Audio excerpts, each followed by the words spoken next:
I just mentioned that I sort of, in certain ways, I intend to continue this evening, even though it's a different group, with what we started yesterday, namely the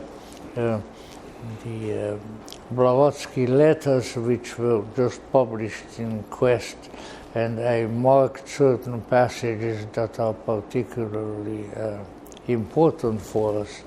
And so I may recall, to begin with, that the reason that this is important is that it is now emerging fairly clearly to historical research that Blavatsky had certain inspirations and a certain intention which motivated her not only in the writing of the monumental huge book, The Secret Doctrine, and some other books, but pretty much in the latter part of her career in her life. And that if we understand that to some degree, to such a degree that we can understand it, then I think we will have a better and more realistic approach to Blavatsky's own mission. Because we need to keep in mind that while we are sitting here, a group not very much different in numbers than the one that sat on November the 17th of 1875 in New York City when they formed the Theosophical Society. And we have pretty much the same inquiry and the same intentions in our mind. And nevertheless, certainly the times have changed a great deal since that time, and we may profit from understanding some of the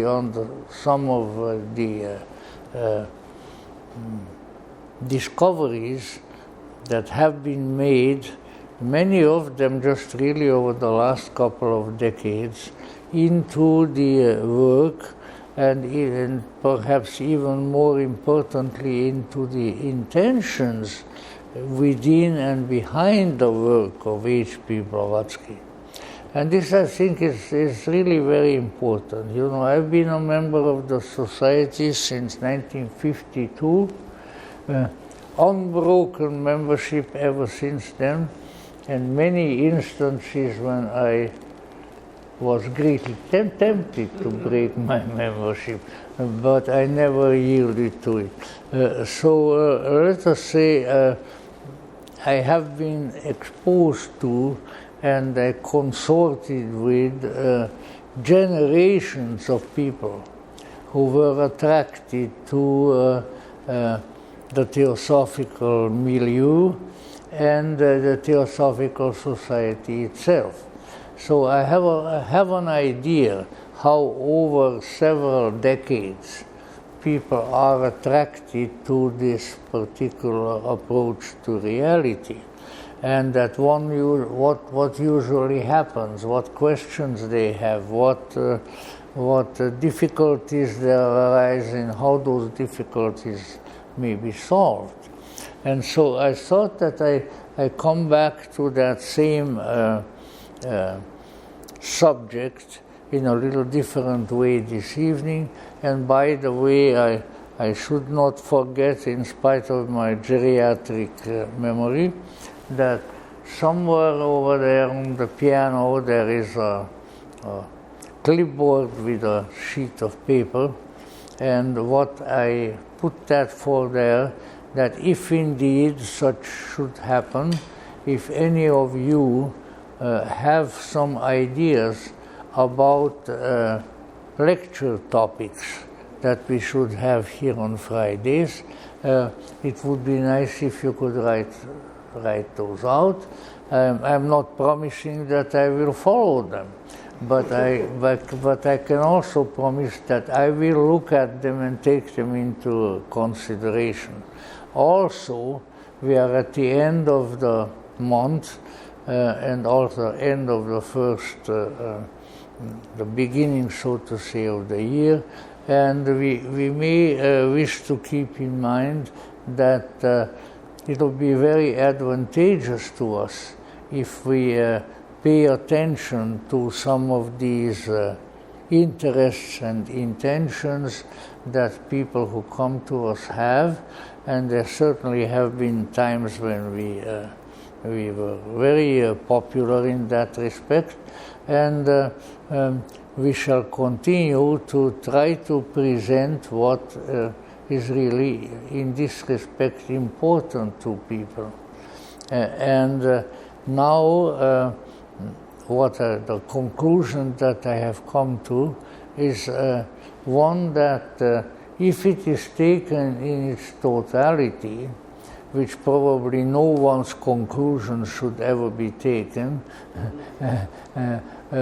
then it amounts to an idea that might clarify to us and to others, clarify to whoever wants such clarification, the deeper, I might almost say, the ultimate or almost ultimate reason for Blavatsky having come and done what she did. Now that is a very grandiloquent statement, but grandiloquent statements sometimes reveal something important, so I think we should pay attention to it. So what we have here now is not, and I shouldn't use that term merely because that is a diminutive term, but not only an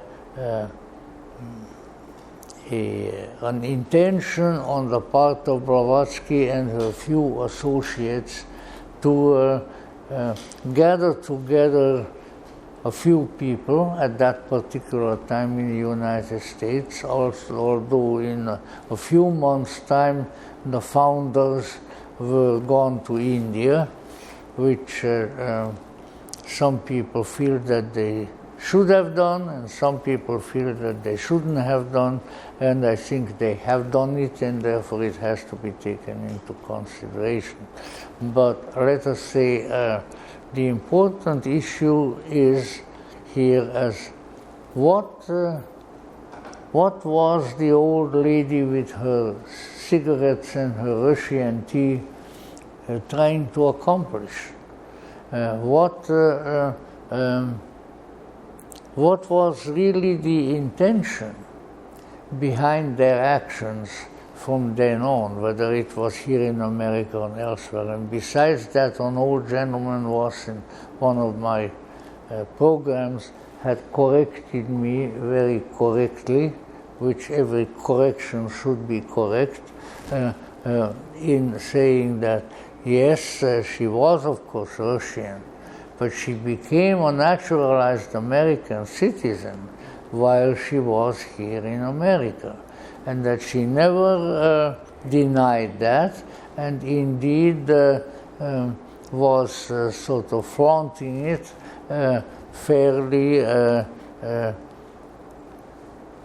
fairly properly when she was here, and even subsequently.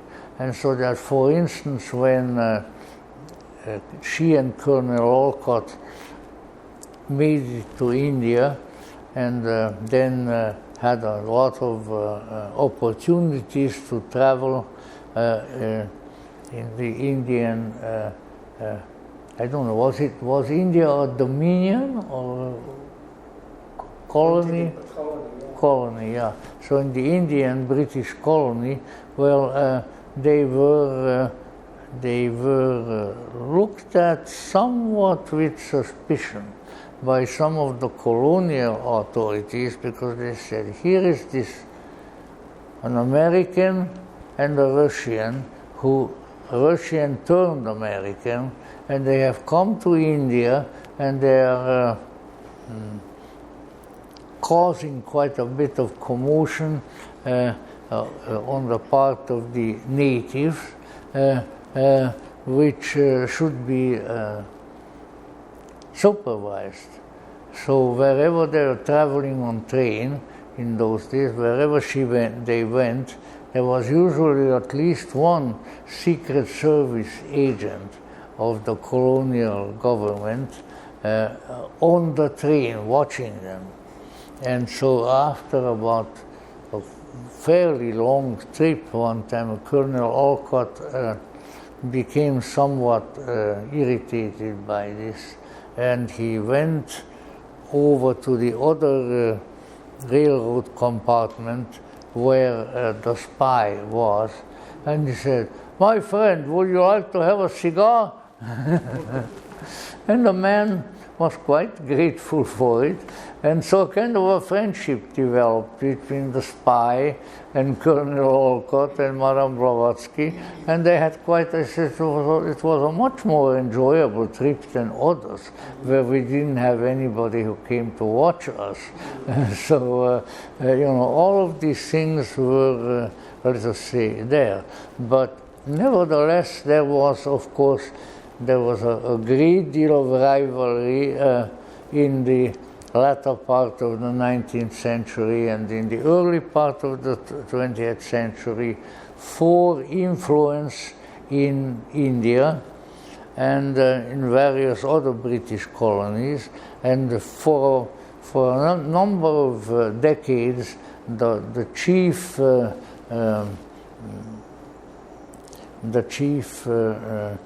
opponents in that respect, and the ones who wanted the influence, were Russia and Britain.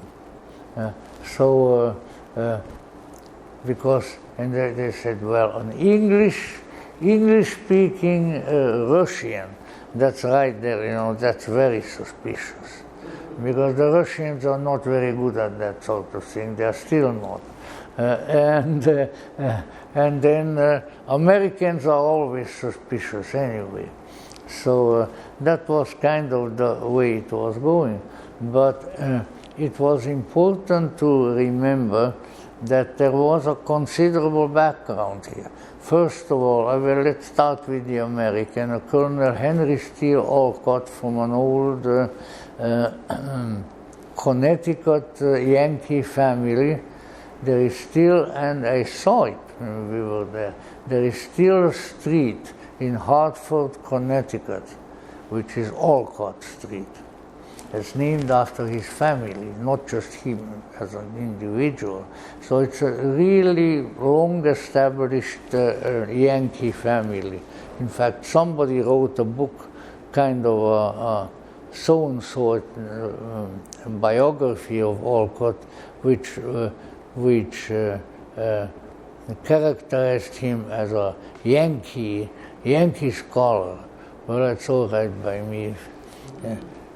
The only thing I always remember about that is that the Japanese, and I worked for a Japanese company once in my civilian life, in the Japanese company, they always referred to the American associates of the company, so they referred to them as youngsters. So I didn't like that very much. And I said, that sounds too much like a gangster, and you know what that is because you have them in Japan also. So I kind of talked them out of it. But in any event, let us say a kind of grudging admiration existed certainly among the upper classes in India concerning these two people who came there, who were part Russian and part American. So now, that being the case, I catch myself as having given a considerable introduction here to something that was unnecessary. But that's how it sometimes goes. And that being the case is that as we are looking throughout history, and I always had a historically oriented mind, that we try to find out some previously to us unknown factors in somebody's life or in somebody's career. And that is what we were trying to do in this case. Otherwise, in my curious Hungarian mind, with the great admiration that I formed quite early, I couldn't have been much older than 16. Oh yeah, right about 15, going on 16, concerning Blavatsky and concerning her theosophy. But somehow in the back of my mind all that time, first in my own country, which I left in December 1947, and then I went to Belgium. From Belgium I went to Austria, and so forth. I always had one curious thought in the back of my mind. This is really interesting. If it weren't interesting, I wouldn't concern myself with it. Obviously, it was interesting. But why? Why would the granddaughter of a Russian princess and the cousin of the head of the Tsar's government at that time, Prince Alexander, Don Duke of Korsakov, why would such a well-situated Russian lady form a theosophical society and then start teaching and writing of all these interesting things, which of course I was interested in, otherwise I wouldn't have even looked at the situation, you know. But I said, you know, the thing is behind it, and you know that all these many years, beginning from that time on, I nourished that an inquisitive doubt. Why? And of course, when I shared that question with my fellow theosophists, many of them here in this room, because you know this is my theosophical alma mater. When I came here, first from at that time from the San Joaquin Valley, it was maybe it was a little bit less well appointed and fixed up, because we just bought the building, and I was one of the promoters who was pushing we have, because the old gentleman, Mr. Henry Hotchner, who was a very interesting man also. We really had interesting people. The theosophists and the occultists of those days, we are back now into the 1950s, 1960s.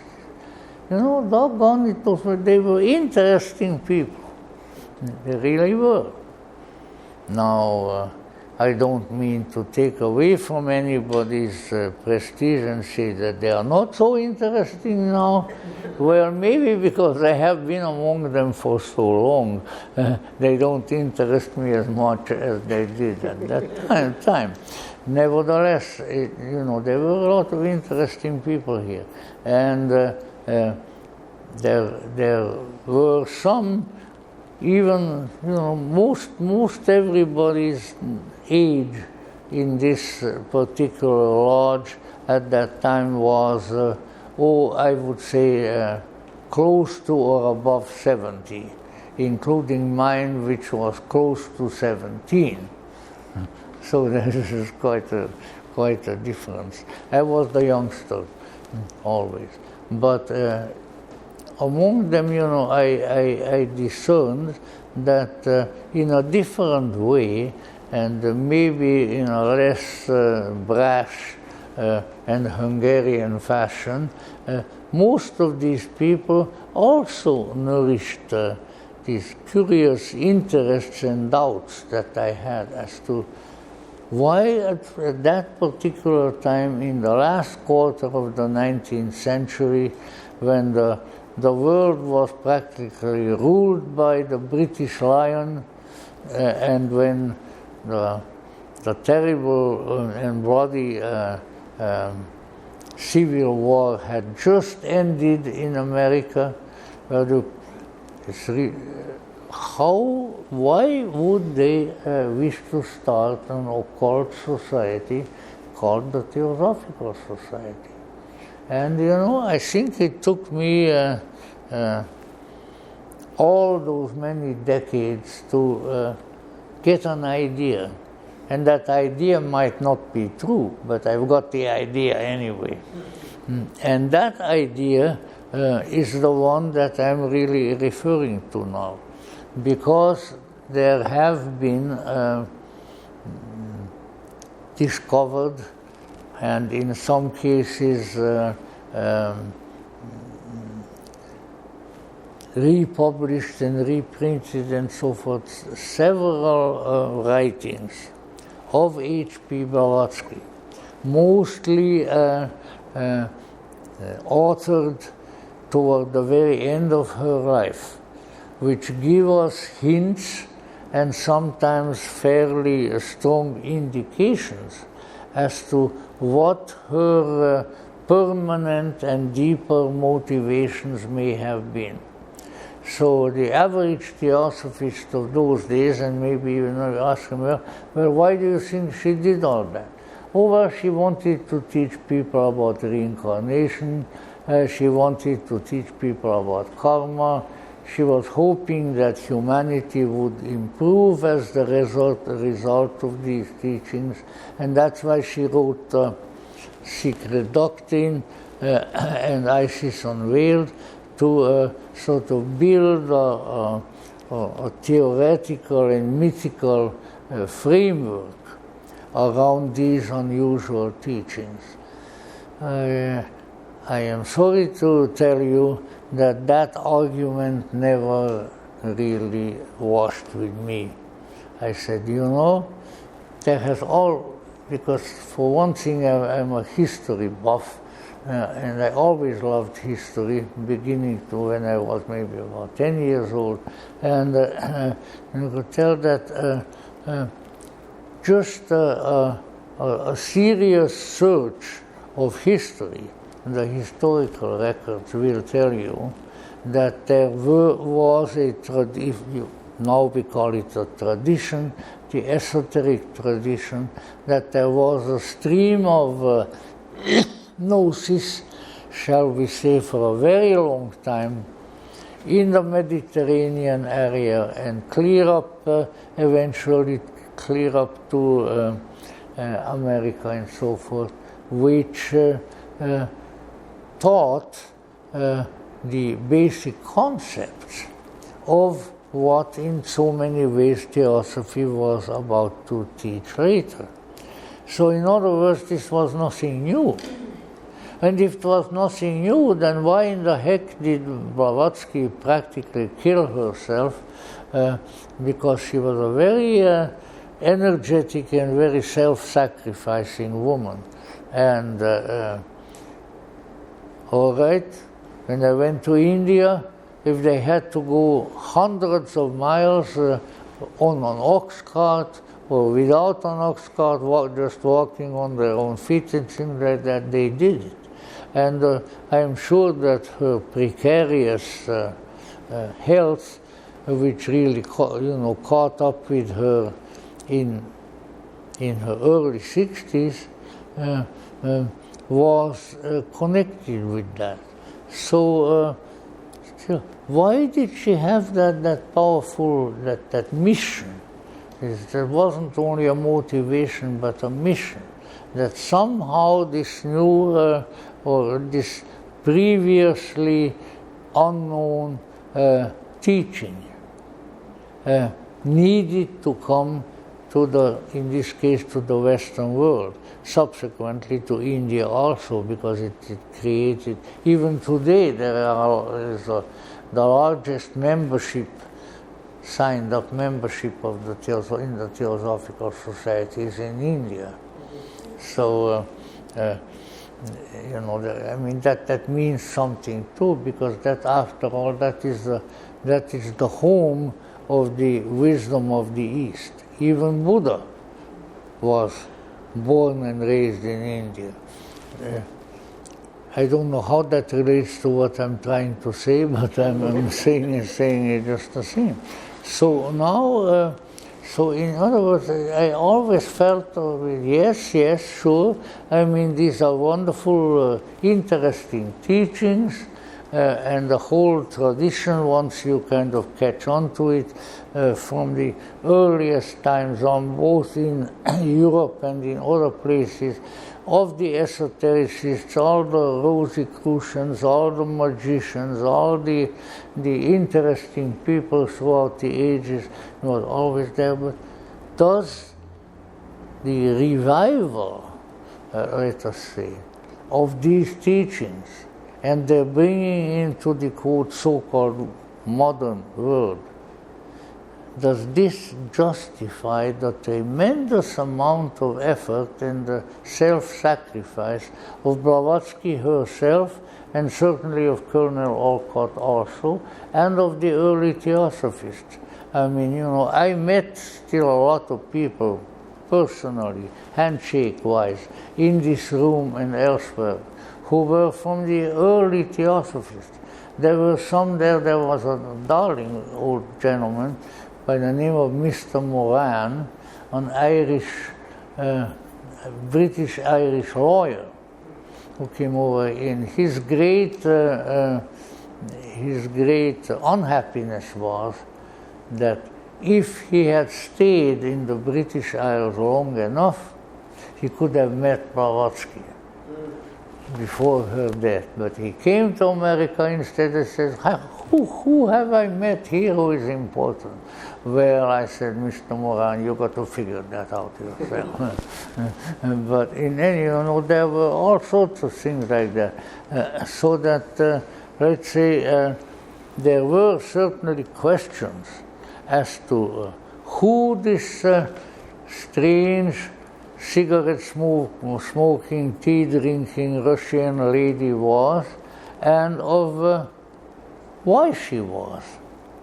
Why she had early in life been so attracted to the Esoterica that she became determined to promote a revival of that esoteric tradition and its spread over the, particularly over the West, but then eventually, of course, India too, so that she was convinced that things being as they were in the world, I mean the Darwinian evolution and the worship of science and all kinds of, may I say, balderdash. You know, I had very bad grades in science, in the sciences, and even in mathematics. I hated mathematics, and to considerable extent I still do. Just playing around with numbers and everything and things like that. Because some old Arab around North Africa then, and I used to know his name, and let's see,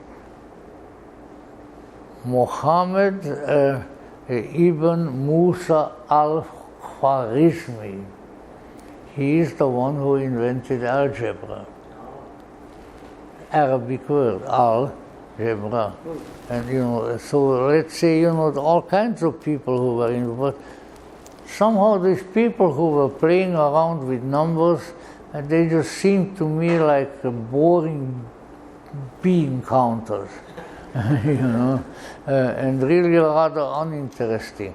But somebody who plays an instrument beautifully or composes wonderful music like Mozart or so already as a child. I mean, these people are unusual. These people are interesting. But finally I found out that there is a considerable overlap too. So in any event, what remains, sort of the question always remains still, what from as esoteric as possible, as profound as possible dimension and view, why would Blavatsky have felt that this was her mission, to pick up this broken up, disorganized ancient tradition and to start a revival of the same? And a revival in a more open way, because you know, until Madame Blavatsky came along, at least in Europe and the Mediterranean area, there was no way of somebody joining the esoteric fold except by initiation. For which reason Freemasonry became quite often combined in many people's mind, because that is the primary initiatory body in the Western world. But even aside from that, you couldn't just go, oh, I guess there's a bunch of Rosicrucians holding meetings in this place. I knock on the door, hey guys, would you like to let me in? I would like to become a Rosicrucian. And they would give him maybe a glass of wine and tell him to go somewhere else. And so, why? Because the format, owing to historical circumstances, really up to Blavatsky's time, was one of initiatory and secret associations. The people felt that these teachings, this orientation towards spirituality was something very important, but also very secret, and that it should not be flaunted otherwise. So that, but with the founding of the Theosophical Society, you may not be aware of that, was the first organization of an occult nature in the Western world that was totally open. All you had to do was sign what you do now, sign a little paper that you want to join the Theosophical Society, and there they were. So no secrecy, no initiations, no mystery mongering, which I'm sure was missed by some people, because some people become more fascinated by the mystery mongering than they are by the mystery. And the two are not the same, you know. So anyway, but this was also the first version. So why would this the granddaughter of a Russian princess, the daughter of a lady, of the best-known lady novelist in the Russian language, who was her mother, not a very good mother, but a very good writer. You know, you got to get those things together. But anyway, so and yet here she was, and then undergoing a tremendous amount of hardship and suffering and misery to promote this strange body of ideas. And the question, why? Well, as I said, all these many years, all these many decades, I have never come up until just now with an answer that satisfied me, an answer to that question. Now it's time to perk up your ears like a good horse. So what is it? I can't tell to this moment what it is, but I have an idea which I think comes very close to it. And that idea is that there is something to be done by us, by you and I and other people. In other words, as Gerald Heard, a 20th century philosopher whom I had a great deal of liking for, as Gerald Heard was one to say, the human is an unfinished animal. There is something to happen. We have to be finished. We have to be completed. And isn't that very much what Carl Jung said, that we have to individuate? Because the way he put it was that we are, we are not complete. Something has to happen. We have to, and also that we are made up of sort of semi-independent parts. The early psychologists called them complexes, and that these have to be put together. We are not put together. There is no joining link between our various psychological parts, and that in order for us to be complete and maybe be something that creation wanted us to be, there is still a development that needs to take place. But there's the rub. Because even Blavatsky herself, because of her involvement with the culture, her reading of the books and the press and everything else, made the, to me, almost fatal mistake of calling this developmental principle in the human being by the name of evolution. AEV. Why? Because it is not evolution. But Charles Darwin had created such an excitement in the Western world with his evolutionary theory that it was a buzzword. It was something that people got excited about. It was an important idea, but it was not right. So then, what was she after? Why did she feel that an organization should be formed that is able to excite people with certain unusual ideas, and that was around in different forms before, and that maybe it is much better, maybe called the occult or the esoteric tradition? Why handle it that way? Well, because Madame Blavatsky was conscious, like perhaps we should be a little more often, of publicity. If you use a buzzword that all the culture was excited about, although they didn't know what the heck it was, such as evolution, then that would attract attention. Well, it did, but in my humble and not so humble opinion, I think it was an unfortunate choice. It would have been better to forget naming it.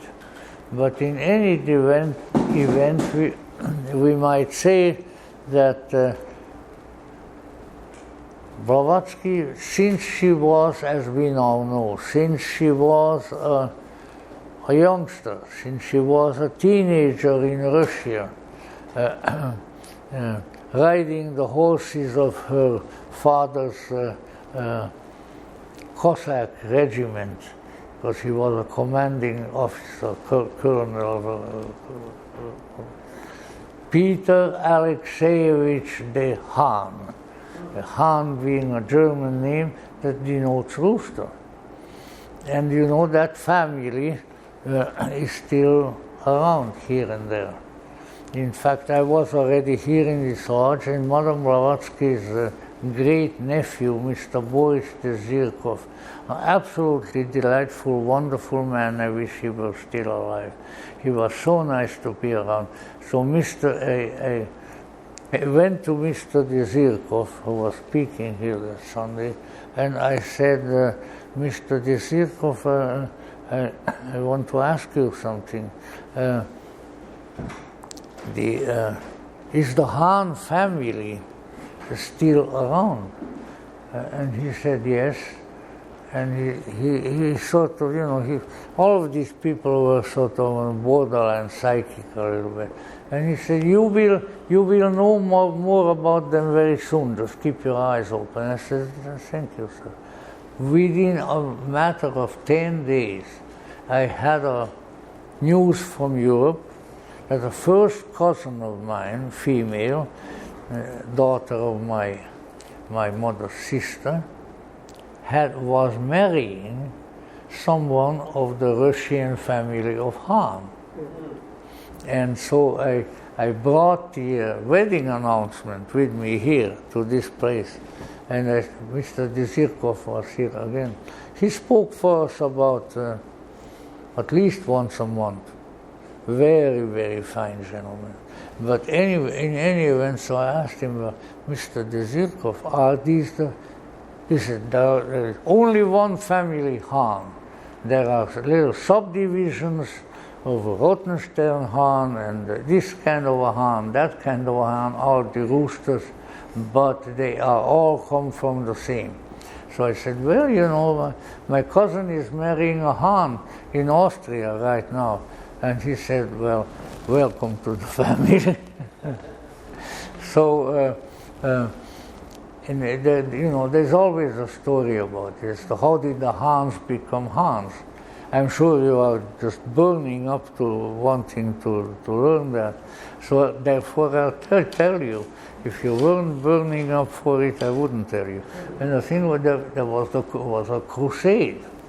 And the German knight named Hahn was in the crusade, somewhere in the Holy Land, where they're always fighting right up to this day, so he couldn't sleep that night. So maybe they should have called him Hahn the insomniac. But any event, he couldn't sleep, so he started walking around the camp out in the desert. And as he was walking, a rooster started crowing and woke up some of the other knights and also made him aware. So he became aware of the rooster's call, and then he looked and he saw that the enemy, the Saracens, who were still there, were creeping up on the camp. So he had the trumpets blown and got the soldiers together, then they were able to repel the attack of the Muslims at that time. And why? Because the rooster made them aware. And if you've been around in sort of agricultural country and where there are roosters, and it's still dark and you like to sleep, and those son of a guns start crowing, I think that you will have a memorable experience. I was at a farm that served other purposes as well. Actually, it was a Rudolf Steiner farm in Hawaii for a series of lectures. And again, the first night that I was there was still dark, everything, the rooster.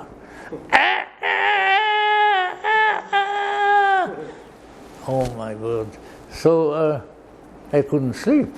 So I told the priest who was one of the directors there, I said, Father, this is going to be very difficult because now I'm really tired. I wasn't able to sleep. So he got me a hotel room in the Kapiolani Hotel in Honolulu. No roosters, to my great and abiding delight. But in any event, so it's because on a crusade and a military campaign, a rooster played a role, and that in turn gave this family the name and the coat of arms of the rooster, Han, H-A-H-N. But then quite a few of these Baltic barons, as they were often called, German minor noblemen who had moved to Russia during the time of Peter the Great. Because Peter the Great liked the Germans, but he never met Hitler. And he felt that these people went to school, they were soldiers, they were engineers. Russia was still a pretty primitive country at that time, and so that if some of them moved to Russia, they would help Russia to become a more civilized country, because even though they had been working at it, it was still pretty sad place in many respects at the time of Peter the Great. So in any event, so quite a few people of German, Dutch, and other European descent, but probably mostly those Germans and Dutchmen, moved to Russia at the invitation of Peter the Great. And they were architects, shipbuilders, and in various ways made themselves very useful. They usually got a nobiliary title, such as the Hans von Hahn, because they got that probably from the German emperor already. In any event, this was her father's family. So they were Germans who had moved to Russia and became Russian, Russified Germans. Now, why did I bring that up? Well, maybe just build the background a little bit. So her father, Peter Alexeyevich, was a military officer who rose to a regimental commander, and where his Cossack regiment was usually stationed in what they call now the Ukraine. By the way, I should probably, especially since there's all this commotion nowadays, I should just very quickly say that for a very long time, from the early Middle Ages, there were in effect two Russias, and they were called the Little Russia and the Big Russia. Little Rus, which is the Russian name for Russian, and the Big Rus. So the Little Rus was out toward the border, toward the Carpathian Mountains, and its capital city was Kiev. And it was actually in early days, a very, very important place, because a nobleman who became the local ruling prince, Vladimir, had converted Little Russia to Christianity. He was made a saint of the Orthodox Church, Saint Vladimir. So, and then really the Christian civilization sort of moved from what they call now, whatever they call it, which then became known as the Principality of Kiev. And meanwhile, way back on the other end of Russia, almost by the Ural Mountains, when it gets toward China, yeah, okay. There was another Russia, and that was called the Big Rus, Big Russia. And the capital of that Big Russia was Moscow. And so they recognized each other because the Russians have a strange history anyway. First of all, we don't know what the original inhabitants of Russia were. It was all just such a mysterious land. I mean, you know, my country where I was born is sort of divided from Ukraine and all these Russian places by the Carpathian Mountains, pretty big mountains, pretty big mountains. And then after that you find Kiev and some of the Ukrainian cities also. And if you keep going, then you end up on the border of Siberia, of the Ural Mountains, again a big mountain range that stretches across Russia. And that was the Big Rus because it was a bigger territory. Any event, the princely family, this maybe demands a little explanation. The original inhabitants of Russia, we don't know who the heck they were. They were some very, very simple, very primitive historians call them proto-Slavs, which would be that they are the ancestors of the Slavs. Proto, you know, and they lived mostly in. They were spread over the Russian plains, and then they were sort of very low key, quiet people. How they have changed up to this time. Listen, if we had 2 or 3 Russians here and a passable bottle of vodka, they wouldn't be terribly quiet, I assure you. But in any event, so that was in the Little Rus. And the family, who were originally the family of Saint Vladimir, the Grand Prince of Kiev. The family was the princely Dolgoruki family, who in turn brought the grandmother to Madame Blavatsky. Madame Blavatsky's grandmother was a Dolgoruki princess. And the Dolgorukis were a very, very illustrious family. And then, of course, came the revolution, and all illustriousness went by the Soviets. But in any event,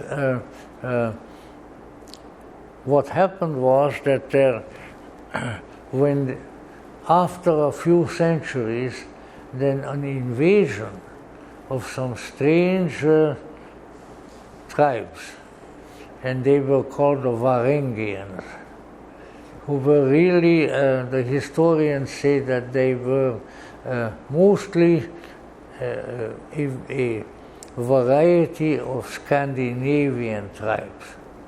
So maybe not quite like Norwegians or not quite like Swedes, but they were Varangi.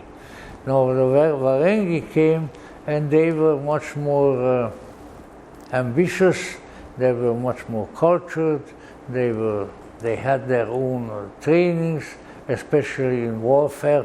So they came in and they became the ruling elite of Russia. So all the Russian high nobility were Varangians. And they cultivated Russia.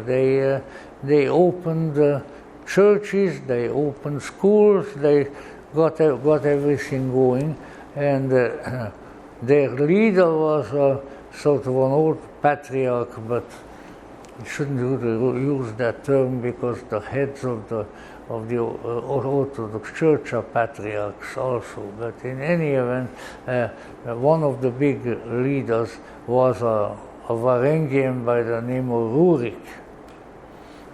And Rurik,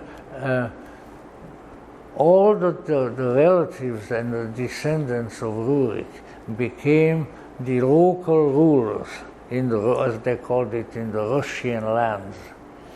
And so all of a sudden, Rurik had all of these relatives, and he gave them tremendous pieces of land. And so they were the great landowners of Russia. And the leading ones, perhaps among them for many years, were the Dolgoruki family of Kiev. But of course then things changed. And what changed primarily was a very dire circumstance that we certainly don't wish on anyone. The Mongols, often referred to as the Tartars, like the sauce tartar, whatever. The Mongols came to settle in what is now southern Russia, in the Crimea and around there, and made regular excursions or incursions into the rest of Russia. So if you lived in Kiev and around there, then you had to count at least twice a year on a Mongol invasion. And those were not pleasant events, shall we say. So that is why then Rurik, the grand leader of the Varangians, Rurik made a rule that all of his relatives, all of his descendants, but only of his land, are going to be made princes of Russia. And all of a sudden you had at least 90, if not more, princely families. And they remained the boyars and the grand boyars of Russia right after. And probably one of the leading ones of them were the grand princes of Kiev, among whom was Madame Blavatsky's grandmother. So this was the beginning of the Russian high nobility. And I had forgotten some of this as to how it came about, so I want you to know that this afternoon I called my cousin, who one of our relationship is with my cousin Charles, that he has a Russian princess as a great-grandmother, and I do too, not the same one. But so I asked him, well, now how do you call this? So he instructed me in ancient Russian law on the telephone, which was very useful. But now, so what you had now, that these sort of very humble and maybe in certain ways we shouldn't say things like that, but I like to say things I shouldn't say. Maybe not terribly smart, not terribly intelligent proto-Slavs who lived on the Russian plain. They became the peasantry of Russia, the kulaks, and various other names by which they call them. And then the Varangian lords, who became the princes because they were related to the Varangi chief, they became the landowners, and that is where Russia had around 90 princely families no other country in Europe ever had that. My home country, Hungary, had 3 princely families that were still there when the Russians came. But in any event, there was a very high, and the reason was because they were descendants of the original big chief, so any ones who were blood relatives of the leader of the Varangians became princes. All right, we've gotten that far. And one of these, and probably one of the most prominent, were the princes of Kiev, the first of whom was Saint Vladimir, and who defended the Ukraine, or whatever you want to call it, for centuries against the Mongols who came up all the time. But as I said, those boys were not a lot of fun. And they had also come to my native Hungary, and in history books say that in about 2 months' time, in about 60 days' time, they killed off the majority of the Hungarian people, plus every horse, every dog, and just about anything that moved. They were Genghis Khan's offspring, although the Khan who came to Hungary was Batu Khan, different Khan. And then they went back to the Crimea because it's nice and warm there, even in the summertime. But a terrible, terrible bunch of people. So they were the scourge on Russia, because they would come up, steal everything, rape all the women, and set the houses on fire, and then get on their little horses and ride back to the Crimea. And this went on every doggone year. Really a difficult situation. Finally, the Varangian Russians made various excursions to try to get rid of the Mongols, and it would seem that eventually they fairly well succeeded. And so there were several big campaigns that were directed toward the place where the Mongols resided, and from then on things got better. And one of the things that happened was that the Varangian lords decided that they needed a head for the country. And since all the heads of the rulers of countries who like to see themselves in the role of an emperor, usually by mimicking Byzantium, were called themselves by a title that resembled that of Julius Caesar, and that name became the Tsar. So they elected a young boyar of their own, who was the son actually of a Russian Orthodox bishop, I think a patriarch, and the young man became the Tsar and the first member of the imperial house of Romanov, the last of whom was butchered by the Bolsheviks in the aftermath of World War I. Now, in any event, from then on, Russia was an empire. And after all, it's big enough to be an empire, for gosh sakes. It extended all the way from China to Hungary, with the various principalities in between and so forth.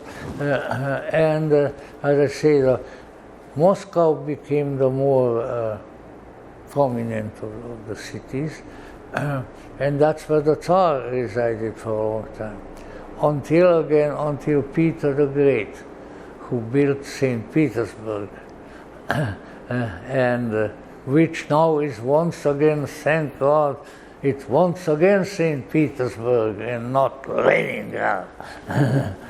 You may divine my sympathies for my voice. But in any event, so then then the Tsars actually moved to St. Petersburg and were actually there until the Russian Revolution. In any event, but all of these, the leading circles of Russia, were all from the Varengi nobles who came to the country and who took over the country and took all the land, and then they used the Proto-Slavs as their peasants. So, this is very, very unjust, but I think that Russia really profited by it, because they also brought all kinds of interesting things and signs of culture into the country from Europe, and that regime, as it were, pretty well lasted until the end of World War I, when the Russian Revolution came. Anyway, so it's from this strange land that Blavatsky came, and she came from her father from a German noble family, and her mother from the princely family of Horut, Kiev, the Dolgorukis. Now then, that's really quite a bit in terms of time, but this is all supposed to lead to something, like most things that I do, and then it gets so late that it doesn't lead to anything except for closing the meeting. But let me just say that there were people among the Varengi nobles who were very interested in the occult. And one of these was not the grandfather, but the great-grandfather of Madame Blavatsky, Prince Dolgoruki. And I heard this rumor for years that, there was some relative that Madame Blavatsky possessed who was quite an occultist, and who particularly was very well versed in alchemy, and that already as a little girl she learned occultism and especially alchemy from the library of her great-grandfather. Well, behold, in this latest issue of Quest magazine, there are several letters that the adult Madame Blavatsky wrote, and one of them she wrote to her granddaddy. Well, he must have been of a strong Varengi blood to have lived that long, that his great-granddaughter was an adult already. But in any event, that is where she studied alchemy. And I shared, as they call it nowadays, that issue quite extensively last night, but I'll bring it up again in another lecture. But the issue being that in the alchemical symbolism, the young Madame Blavatsky, beginning when she was about 15 years or so, discovered what I think was the real interpretation of the Philosopher's Stone, or the Stone of the Philosophers, because she discovered that when the alchemical process is worked to a very high degree, then the remaining, I can only express it very briefly now, the remaining two alchemical elements, which the others have been reduced to, which they often refer to as the albedo and the rubedo, the white and the red, that these elements, which are still there, finally, at the end of the alchemical process, and of course these all require conscious activity on the part of the alchemist, these become united into one being, and that is the Philosopher's Stone. Now, what is the Philosopher's Stone? Madame Blavatsky quite early discerned, and then she built a lot of her theosophy on that the Philosopher's Stone is the divine spirit, the divine spark. The Hindus call it Atman, the Buddhists call it the Buddha nature, which is inside of us. And when it is liberated, when it is encouraged, when it receives the kind of spiritual nourishment that it requires, then it becomes the conclusion of the alchemical process. So the conclusion of the alchemical process is a deific being that is both human and godlike, maybe a little bit like Jesus Christ in that respect, and therefore it requires what alchemy always requires. It requires a lengthy and arduous process of what? Not evolution, transformation. And that she discovered that as a 15-year-old girl in her great-grandfather's library, and she was still corresponding him when she was an adult woman. One or two of the letters in the Blavatsky letters are addressed to her great-grandfather. So now, that gave me an idea, and you may not agree, and maybe it's not even something for agreement, that to facilitate that kind of psychophysical transformation in the human being was the foundation of the Theosophical Society. That people have to learn how to transform, not necessarily evolve, because what the heck, even Darwin says that you've done that already, but rather that when they get to the certain level of alchemy, then the two remaining elements, which are also often called the salt and sulfur. Salt is white, sulfur is yellow. The yellow phase, and so these are the ones that will create the divine androgyne, the new and the transformed human being. And that maybe the time had come that humanity could be instructed how to bring this about. And Blavatsky saw that, and she said, all right, I can help you do that, but we need a bunch of people, the Theosophical Society, to get together, to work that transformation, to learn what it takes, and in order to do that, you have to learn all kinds of stuff.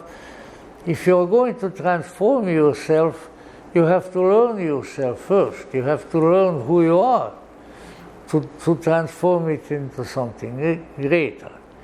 And that this, something along those lines, a transformative journey, a transformative process, was the reason for Blavatsky's coming and starting Theosophy. Because by way of these studies and various practices along with them, which she primarily in her last writings before her death referred to as magic. No, Madame Blavatsky was not Aleister Crowley, or anything like that. But she said, because what it is, a transformation of the human nature.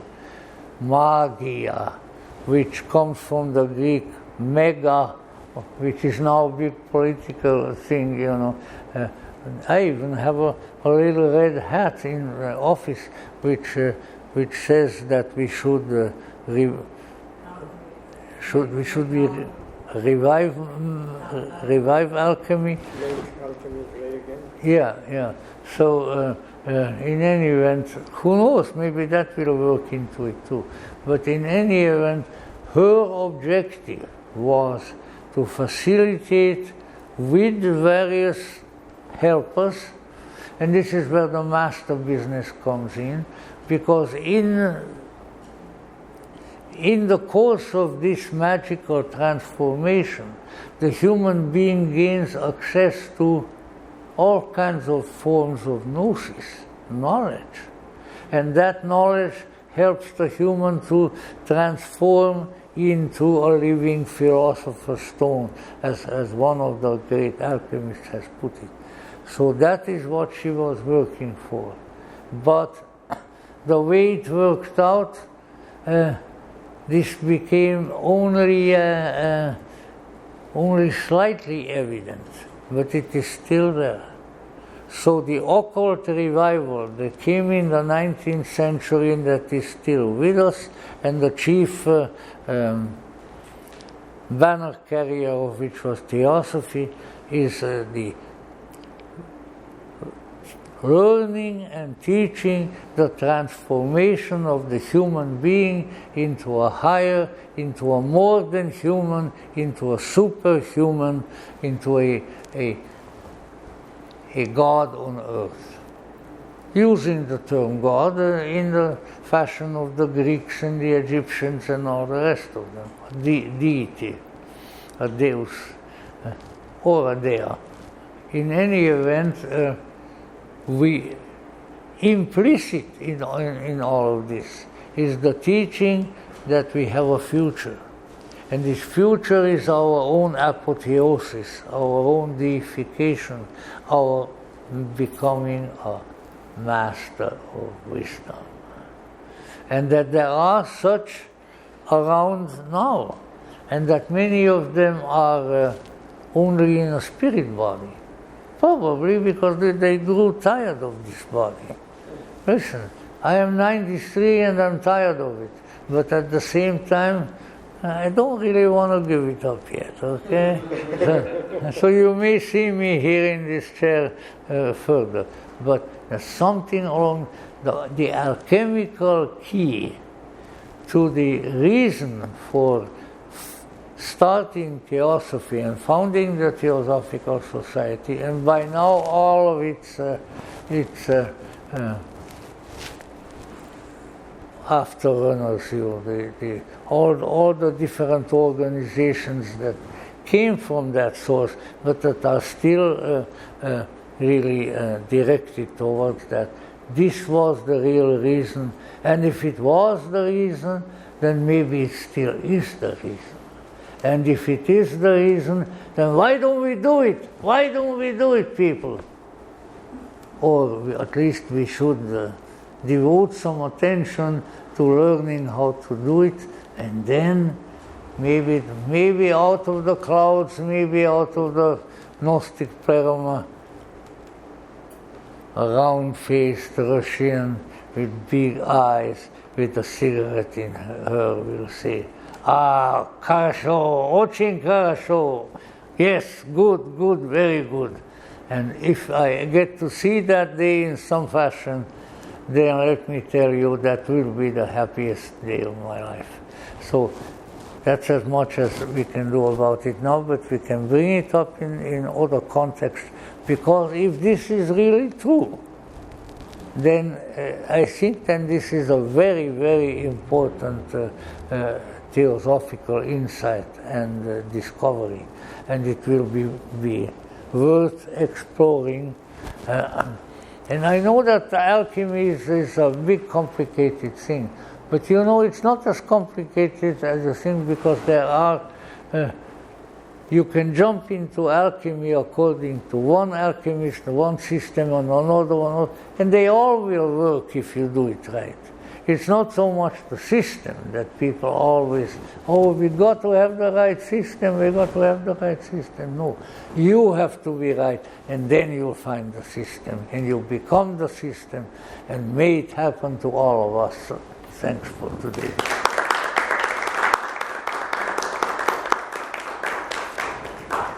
But anyway, if you want to, there are definite good references. If you want to see those letters, they are in this issue of Quest magazine.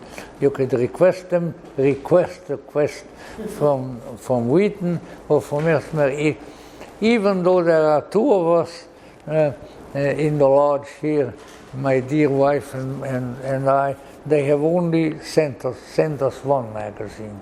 So that's sort of a theosophical parsimony. But in any event, those letters are there, and some of them are very, very interesting.